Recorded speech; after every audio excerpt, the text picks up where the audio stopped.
एक बार एक व्यक्ति भगवान बुद्ध के पास आया। वह बहुत दुखी रहता था। ऐसा भी नहीं था कि वह बहुत गरीब हो। वह नगर का सबसे धनवान व्यक्ति था। फिर भी वह दुखी रहता था क्योंकि उसे सुख और दुख का असली मतलब ही नहीं पता था। तभी भगवान बुद्ध ने उसे एक कहानी के माध्यम से सुख और दुख का मतलब समझाया, जो कुछ इस प्रकार थी।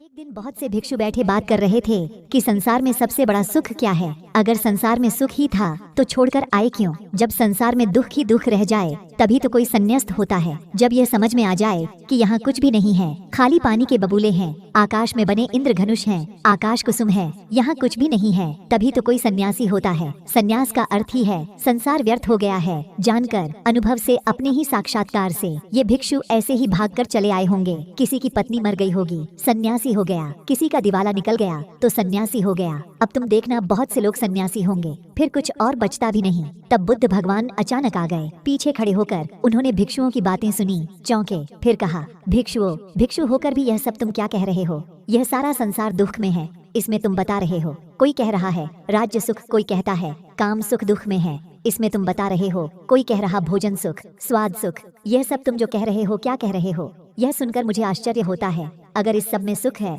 तो तुम यहाँ आ क्यों गए? सुख भी आभास है। बुद्ध ने कहा, दुहक सत्य है और सुख नहीं है ऐसा नहीं, पर संसार में नहीं है। संसार का अर्थ ही है जहाँ सुख दिखाई पड़ता है और है नहीं, जहाँ आभास होता है, प्रतीति होती है, इशारे मिलते हैं कि है, लेकिन जैसे जैसे पास जाओ पता चलता है नहीं है।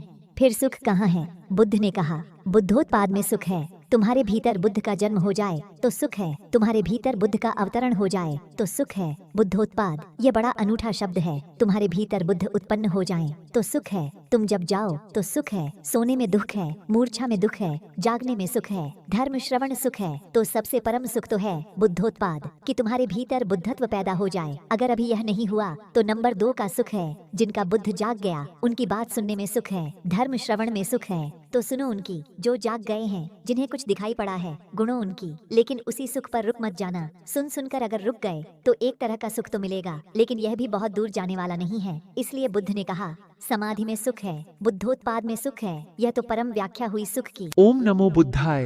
महात्मा बुद्ध एक बार एक गांव से गुजरे। वहाँ के कुछ लोग उनसे शत्रुता रखते थे। उन्होंने उन्हें रास्ते में घेर लिया, बेतहाशा गालियां देकर अपमानित करने लगे। बुद्ध सुनते रहे। जब वे थक गए तो बोले, आपकी बात पूरी हो गई हो तो मैं जाऊं? वे लोग बड़े हैरान हुए। उन्होंने कहा, हमने तो तुम्हें गालियां दी, तुम क्रोध क्यों नहीं करते?